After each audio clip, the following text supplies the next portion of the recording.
नमस्कार। Uday classes A to Z solution में आप सभी शिक्षक साथियों, शिक्षक अभ्यर्थियों का हार्दिक स्वागत एवं अभिनंदन है। हमारे जो भी शिक्षक अभ्यर्थी या स्नातक या B.Ed उत्तीर्ण अभ्यर्थी जो STET परीक्षा का इंतज़ार कर रहे थे, उनके इंतज़ार की घड़ी अब ख़त्म हो गई है।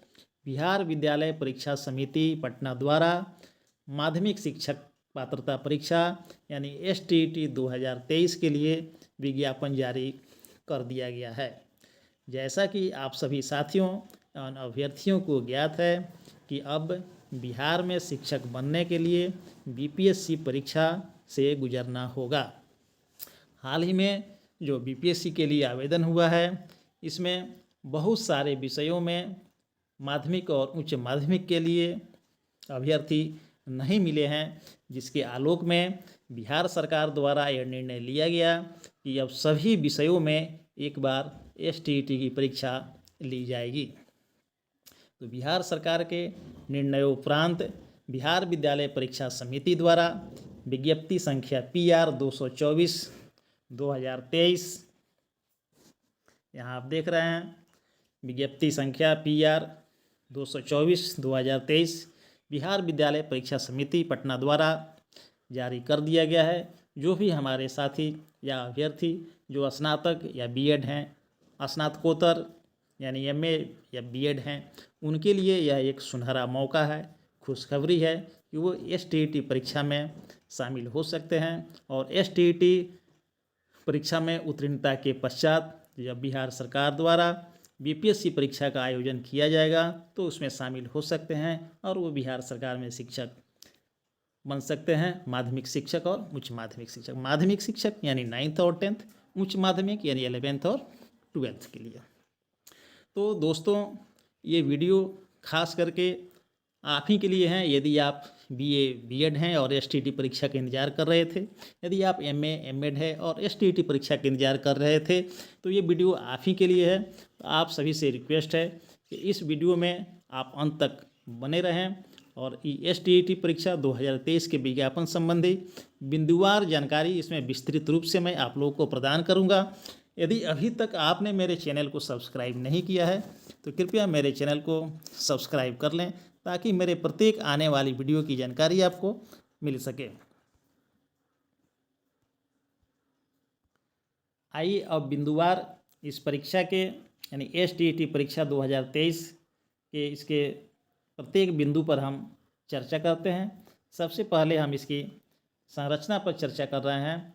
संरचना इसका जो है किस प्रकार होगा, तो आप देखें, संरचना है कि पात्रता परीक्षा के प्रश्न बहुविकल्पीय होंगे, प्रत्येक प्रश्न 1 अंक का होगा और निगेटिव मार्किंग नहीं होगी। ये सबसे बड़ी बात है कि निगेटिव मार्किंग इसमें नहीं होगी, बहुविकल्पीय होगा यानी ऑब्जेक्टिव क्वेश्चन होगा, MCQ मल्टीपल चॉइस वाला क्वेश्चन होगा। परीक्षा के जो विषय होंगे आप देखिए कि माध्यमिक कक्षाओं के लिए निर्धारित पाठ्यक्रम अनुसार पेपर 1, माध्यमिक के तहत आने वाले विषय तथा उच्च माध्यमिक कक्षाओं के लिए निर्धारित पाठ्यक्रम के अनुसार पेपर 2 के तहत आने वाले विषय का विवरण निम्नवत है। अब इसमें पेपर 1 यानी माध्यमिक 9th और 10th के लिए कौन कौन सा विषय होगा और पेपर 2 यानी 11th 12th के लिए कौन कौन सा विषय होगा, आइए इसकी हम जानकारी लेते हैं। ये देखिए, पहला जो है आपका विषय समूह आप देखिए सामान्य विषय है। अब सामान्य विषय में आप देखेंगे कौन कौन सा विषय है, हिंदी, उर्दू, बांग्ला, मैथिली, संस्कृत और आप जो से देखें अरबी, फारसी, भोजपुरी, अंग्रेजी, गणित, विज्ञान, सामाजिक विज्ञान।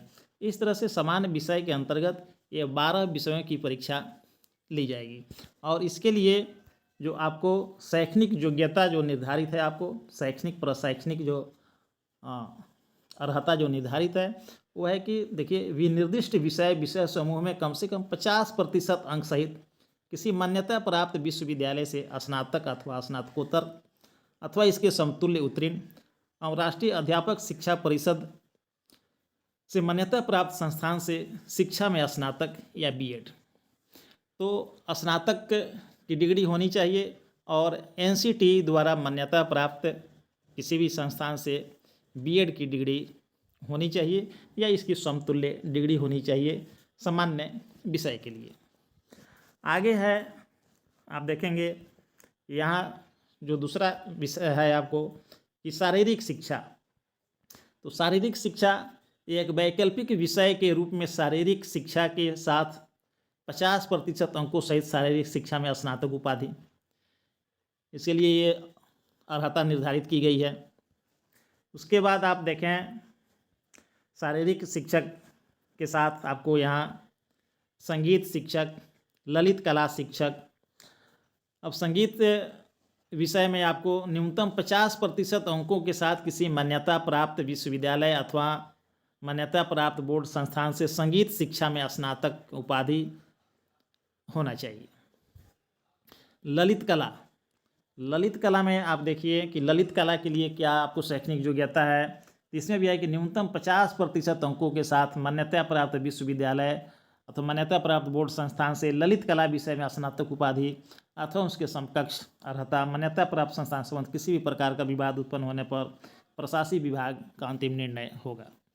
तरह से नृत्य विषय है, नृत्य में भी है आपको किसी मान्यता प्राप्त संस्थान विश्वविद्यालय से नृत्य शिक्षा में स्नातक की उपाधि होनी चाहिए। इसके अलावा आपको है कि विशेष विद्यालय अध्यापक, विशेष विद्यालय अध्यापक, इसके लिए जो अर्हता निर्धारित है वह है न्यूनतम 50% अंकों के साथ किसी मान्यता प्राप्त विश्वविद्यालय से स्नातक उपाधि एवं भारतीय पुनर्वास परिषद से मान्यता प्राप्त संस्थान से विशेष शिक्षा में बीएड के साथ भारतीय पुनर्वास परिषद के वैध CRR नंबर धारित हो। तो इस तरह से माध्यमिक शिक्षक के लिए ये 6 प्रकार के शिक्षकों की बहाली होनी है। 6 जो विषय समूह है। जो पहला विषय समूह है, आप यहाँ देखें कि पहला जो है आपका विषय समूह सामान्य विज्ञान है जिसमें 12 विषय है। दूसरा विषय समूह शारीरिक शिक्षा, जो एक इसमें शारीरिक शिक्षा विषय है। तीसरा जो आपका विषय समूह है वो है संगीत विषय, जिसमें संगीत की शिक्षा। ललित कला विषय, ललित कला। नृत्य विषय, नृत्य। और विशेष विद्यालय अध्यापक, इसमें कुछ विशेष छात्रों को पढ़ाने के लिए विशेष शिक्षकों की बहाली होती है, जैसे प्रमस्तिष्कीय पक्षाघात, पूर्ण दृष्टिबाधित, श्रवण बाधित, अल्प दृष्टिबाधित, वाच्य एवं भाषा दिव्यांगता, बौद्धिक दिव्यांगता, स्वलीनता दिव्यांगता, विशेष अधिगम दिव्यांगता, बहुत दिव्यांगता। इस प्रकार के छात्रों को पढ़ाने के लिए विशेष अध्यापक की बहाली होती है, जो इसके लिए भी ये STET 2022 में इस बार प्रावधान किया गया है कि ये अभ्यर्थी भी STET 2023 के लिए आवेदन कर सकते हैं। इसलिए इसके लिए आपको अब इसमें जो विषय समूह है, विषय समूह पर अब हम लोग एक बार चर्चा कर लेते हैं। अब विषय समूह देखिए, विषय समूह है आपका जो गणित, स्नातक स्तर पर गणित के साथ भौतिकी, इलेक्ट्रॉनिक्स, कंप्यूटर साइंस, रसायन विज्ञान, सांख्यिकी विषय में किसी 2 विषय स्नातक स्तर पर पठित हो अथवा इंजीनियरिंग से स्नातक जिसमें गणित विषय की विशेषता हो। स्पष्ट किया गया है कि स्नातक स्तर पर कंप्यूटर साइंस में BCA की योग्यता को सम्मिलित माना जाएगा। यानी जो BCA किए हैं या जो कंप्यूटर साइंस से इंजीनियरिंग की डिग्री किए हैं वो भी इसमें गणित विषय समूह के लिए आवेदन कर सकते हैं। विज्ञान विषय में स्नातक स्तर पर जंतु विज्ञान, प्राणी विज्ञान, वनस्पति विज्ञान, रसायन विज्ञान विषय में पठित हो अथवा इंजीनियरिंग में स्नातक जिसमें विज्ञान की विशेषता हो वो कर सकते हैं। सामाजिक विज्ञान में देखिए, अब यहाँ सामाजिक विज्ञान विषय में है कि स्नातक स्तर पर सहायक विषय या प्रतिष्ठा विषय के अंतर्गत इतिहास, भूगोल, अर्थशास्त्र और राजनीति शास्त्र में से किन्हीं 2 विषय में उत्तीर्ण हो। यानी कि स्नातक स्तर पर जो सामाजिक विषय के लिए जो अभ्यर्थी आप आवेदन करेंगे उन्हें स्नातक स्तर पर सहायक विषय या प्रतिष्ठा विषय के रूप में इतिहास, भूगोल, अर्थशास्त्र और राजनीति शास्त्र, मतलब इन 4 विषयों में से किसी 2 विषय में वो उत्तीर्ण हो, जिसमें अनिवार्य रूप से एक विषय इतिहास या भूगोल अवश्य होना चाहिए। प्राचीन इतिहास विषय को इतिहास विषय के समकक्ष माना जाएगा। यदि कोई एंशियंट हिस्ट्री पढ़ा है, प्राचीन इतिहास, तो भी इतिहास विषय के समकक्ष माना जाएगा। भाषा संबंधित विषय में आप देखेंगे कि माध्यमिक शिक्षक के पद हेतु भाषा से संबंधित भाषा विषय के रूप में स्नातक विषय पर पठित अनिवार्य है। स्पष्टीकरण इसमें है कि शिक्षण और प्रशिक्षण के किसी भी उपाधि की मान्यता के बिंदु पर या इसकी समतुल्यता अथवा उपाधि विशेष के समतुल्यता के बिंदु पर किसी भी प्रकार के विवाद की स्थिति में राष्ट्रीय अध्यापक शिक्षा परिषद NCT के परामर्श से विभाग का निर्णय अंतिम होगा। चलिए, अब ये हो गया आपका माध्यमिक के शिक्षा यानी 9th 10th के लिए। अब हम लोग देखते हैं जो इसका पेपर 2 है, STET पेपर 2 यानी उच्च माध्यमिक। तो उच्च माध्यमिक में जो आप देखेंगे कि इसमें कौन कौन सी विषय हैं। प्रशिष्ट 2 पेपर 2 यानी उच्च माध्यमिक। इसमें देखिए विषय समूह, इसमें भी पहले सामान्य विषय और इसका विषय कोड आप देखिए इसमें भी क्या है, हिंदी, उर्दू, अंग्रेजी, संस्कृत, बांग्ला, मैथिली, मगही, अरबी, फारसी, भोजपुरी, पाली, ठीक है, प्राकृत, गणित, भौतिक विज्ञान, रसायन शास्त्र, जीव विज्ञान, इतिहास, भूगोल, राजनीति शास्त्र और समाज शास्त्र, अर्थशास्त्र, दर्शन शास्त्र, मनोविज्ञान, गृह विज्ञान। इस प्रकार +2 में यानी 11th 12th के लिए जो STET इस बार होने जा रहा है उसमें कुल ये सामान्य विषय में 24 विषय है और इन 24 विषयों में इसके लिए जो STET में शामिल होने के लिए जो शैक्षणिक प्रशैक्षणिक जो अर्हता निर्धारित है वो है आपको कि विनिर्दिष्ट विषय में कम से कम 50% अंकों सहित किसी मान्यता प्राप्त विश्वविद्यालय से स्नातकोत्तर उत्तीर्ण और राष्ट्रीय अध्यापक शिक्षा परिषद से मान्यता प्राप्त संस्थान में शिक्षा में स्नातक BEd यानी MA और BEd होना चाहिए आपको, या इसके समतुल्य जो डिग्री है वो। इसके लिए मैं आप लोगों को PDF मैं आप लोगों को उपलब्ध करा दूंगा, वो आप उसमें विस्तृत रूप से आप लोग देख लेंगे। इस वीडियो में हम लोग इसके मुख्य बिंदु पर हम लोग विचार करेंगे। इसके बाद है दूसरा है आपको वाणिज्य विषय यानी कॉमर्स। इसके लिए आपको योग्यता वही है कि 50% अंक के साथ M.Com यानी कॉमर्स की डिग्री होनी चाहिए और सामान्य विषयों के लिए निर्धारित प्रशैक्षणिक अर्हता यानी कि BEd की भी डिग्री इसमें होनी चाहिए।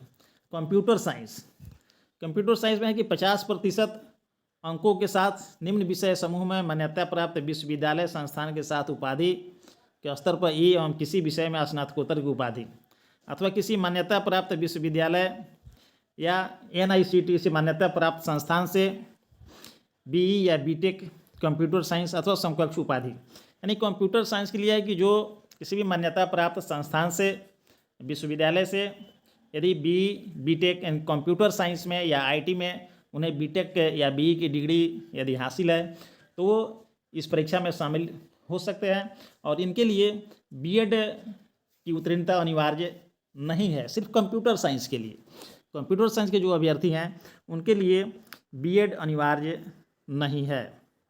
आप यहाँ देख सकते हैं नोट कि कंप्यूटर विज्ञान विषय के अभ्यर्थियों के लिए BEd की योग्यता अनिवार्य नहीं है।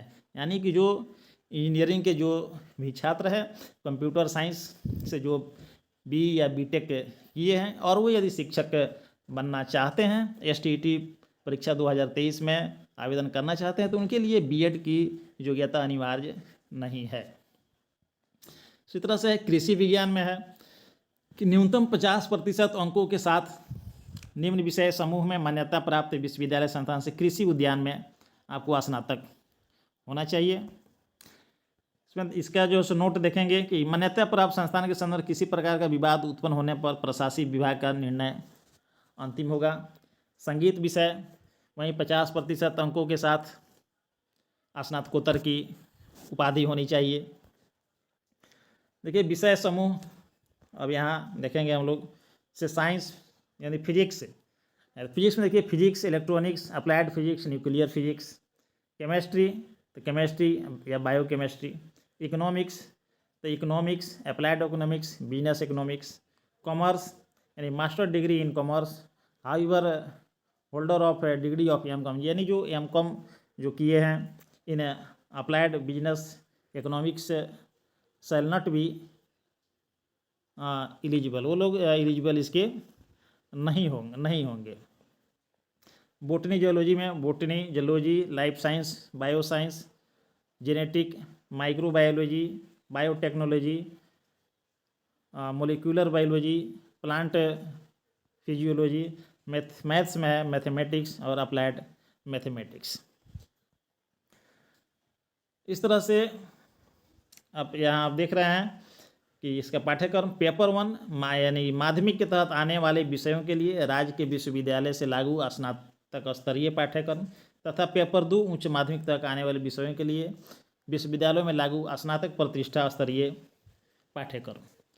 प्रश्न पत्र का इसका जो पैटर्न होगा, माध्यमिक शिक्षक पात्रता परीक्षा पूछने प्रश्नों की संख्या 100 अंक निर्दिष्ट विषय वस्तु से होंगे तथा 50 अंक शिक्षण कला और अन्य दक्षताओं से आधारित होंगे।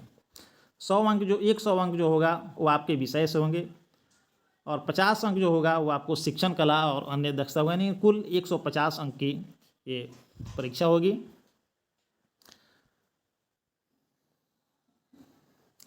अब इसके लिए अन्य जो योग्यता है वो आपको क्या क्या है कि भारत का नागरिक हो, बिहार राज्य विश्वविद्यालय अध्यापक नियुक्ति स्थानांतरण अनुशासनिक कार्रवाई सेवा शर्त नियमावली अद्यतन यथा 2000 निर्धारित योग्यता अर्हताधारी उम्मीदवार माध्यमिक शिक्षा परीक्षा के परीक्षार्थी हो सकते हैं।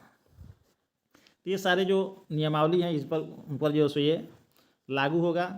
उम्र सीमा में अब इसमें छूट, किस कोटि के अभ्यर्थी को कितना छूट होगा, इस पर हम एक नज़र हम जो है सो डाल लेते हैं।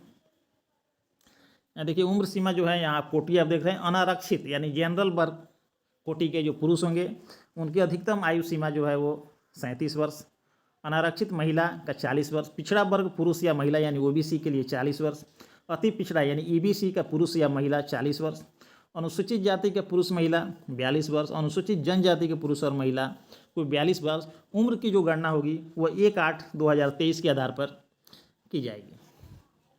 अब इसमें है आप देख रहे हैं कि सामान्य प्रशासन विभाग के संकल्प संख्या 962 दिनांक 20/1/21 में दिए गए प्रावधानानुसार दिव्यांग अभ्यर्थी को अधिकतम उम्र सीमा में 10 वर्ष की छूट दी जाएगी, यानी जो दिव्यांग अभ्यर्थी होंगे और जो अधिकतम उम्र सीमा है उस उम्र सीमा में उन्हें 10 वर्ष की छूट उनको दी जाएगी।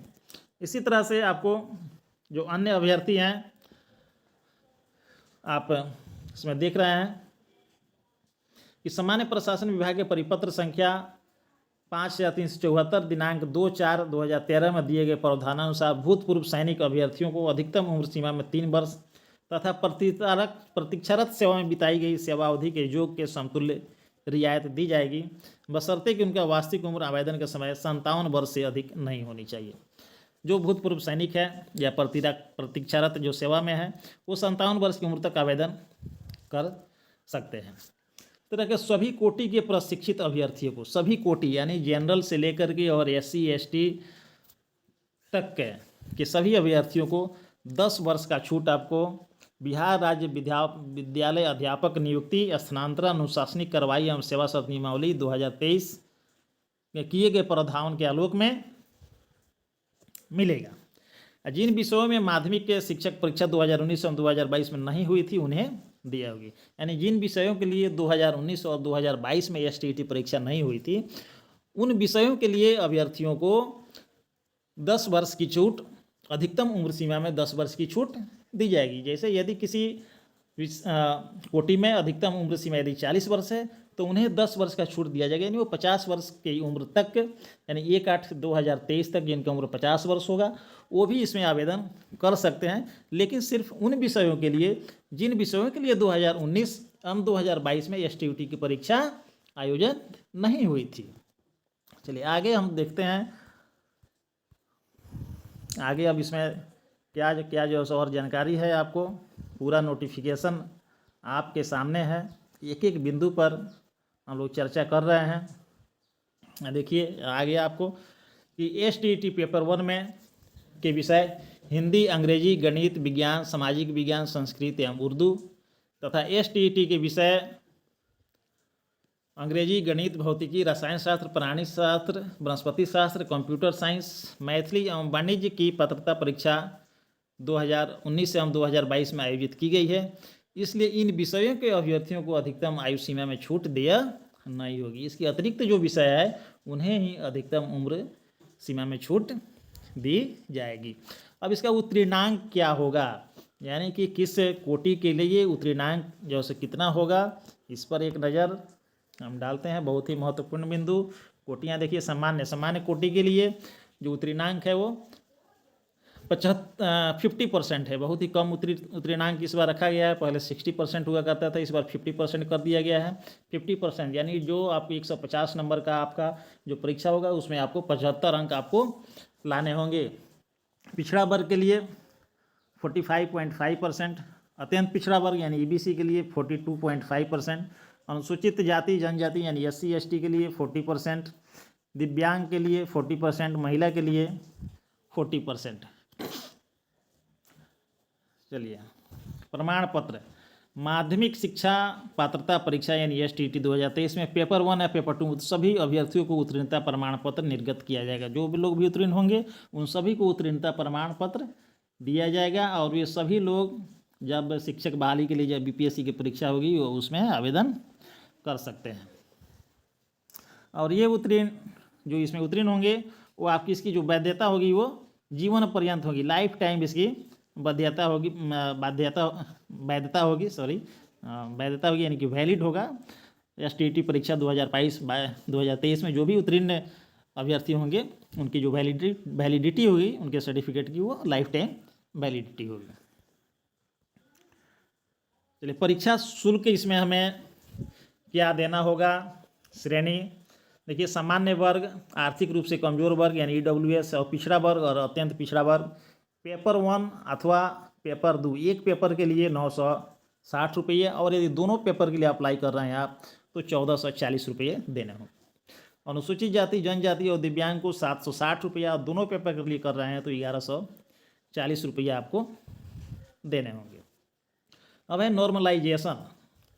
अब नॉर्मलाइजेशन इसमें क्या है, इसको थोड़ा हम लोग जो से देख लेते हैं। कंप्यूटर बेस्ड टेस्ट यानी CBT विधि से आयोजित होने वाली प्रतियोगिता परीक्षाएं जिसमें अभ्यर्थियों की संख्या अपेक्षाकृत ज़्यादा होती है, का आयोजन एक से अधिक पालियों सिटिंग तिथियों में किया जाता है। ऐसी परीक्षाओं में सामान्यतः अलग अलग पालियों में प्रश्नों के अलग अलग कठिनाई स्तर होने के कारण इन परीक्षाओं का परीक्षाफल तैयार करने में पूर्व नॉर्मलाइजेशन की विधि अपनाई जाती है ताकि किसी विशेष पाली के अभ्यर्थियों को कोई लाभ या हानि नहीं हो। इसलिए इस परीक्षा में भी नॉर्मलाइजेशन विधि अपनाकर परीक्षा फल प्रकाशित किया जाएगा। यानी ये जो परीक्षा होगा वो CBT के माध्यम से होगा, यानी कंप्यूटर बेस्ड जो सो टेस्ट होगा। तो इसके लिए भी आप सभी अभ्यर्थियों को तैयारी करनी होगी कि कंप्यूटर बेस्ड टेस्ट हम लोग कैसे देंगे। अब यहाँ देखिए कि प्रवेश परीक्षा की जो अवधि है वो कंप्यूटर बेस्ड CBT विधि से आयोजित माध्यमिक शिक्षक पात्रता परीक्षा STT 2023 की अवधि 150 मिनट यानी 2 घंटा 30 मिनट यानी 2.5 घंटे की जो सो परीक्षा होगी। ऑनलाइन परीक्षा आवेदन पत्र जो भरने की जो तिथि है वो आपको 9/8/2023 अपराह्न 4:30 बजे से यानी आज 4:30 बजे से लेकर के और 23/8 यानी 23 अगस्त 2023 के अपराह्न तक स्वीकार किए जाएंगे।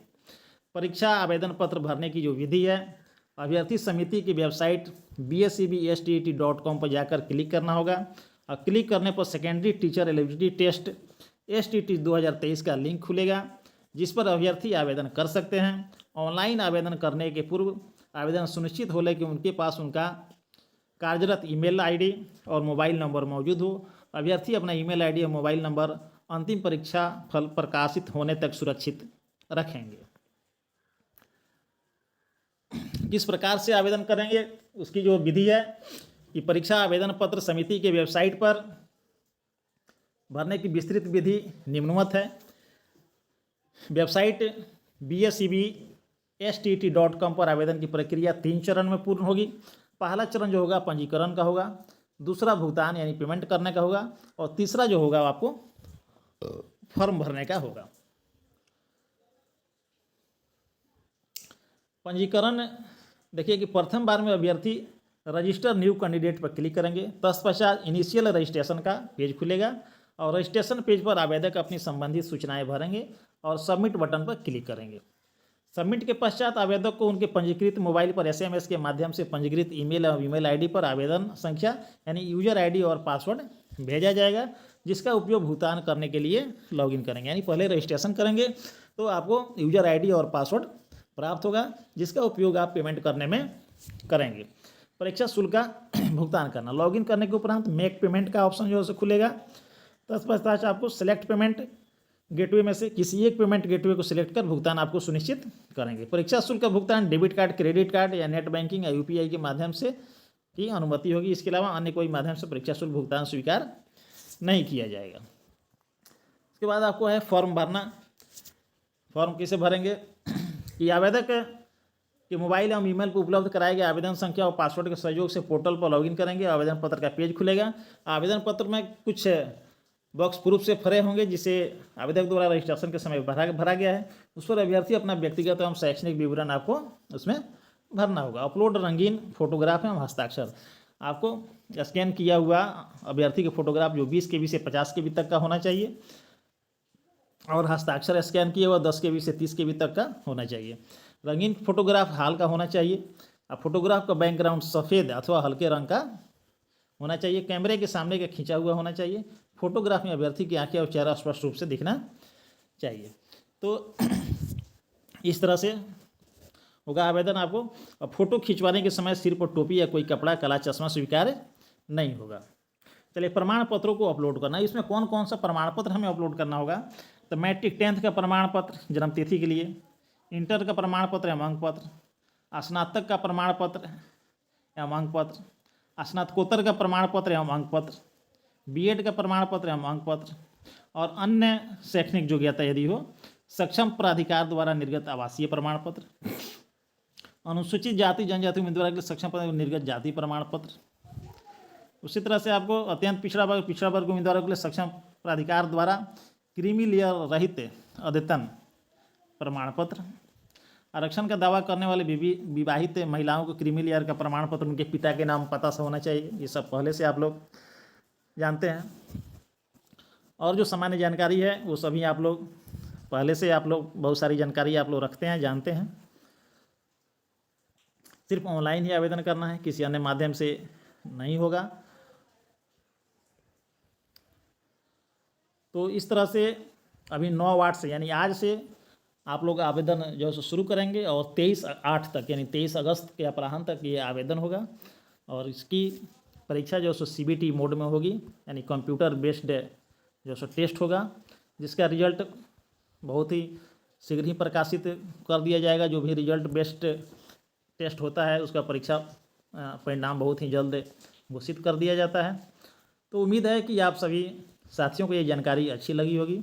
यदि अच्छा लगे तो आप सभी मेरे चैनल को लाइक, सब्सक्राइब और कमेंट अवश्य करेंगे और इस वीडियो को ज़्यादा से ज़्यादा शेयर करेंगे ताकि सभी साथियों तक इसकी जानकारी मिल सके। फिर हम लोग जल्द ही मिलेंगे नए वीडियो के साथ, नए अपडेट के साथ। तब तक के लिए धन्यवाद, नमस्कार, आपका दिन शुभ हो।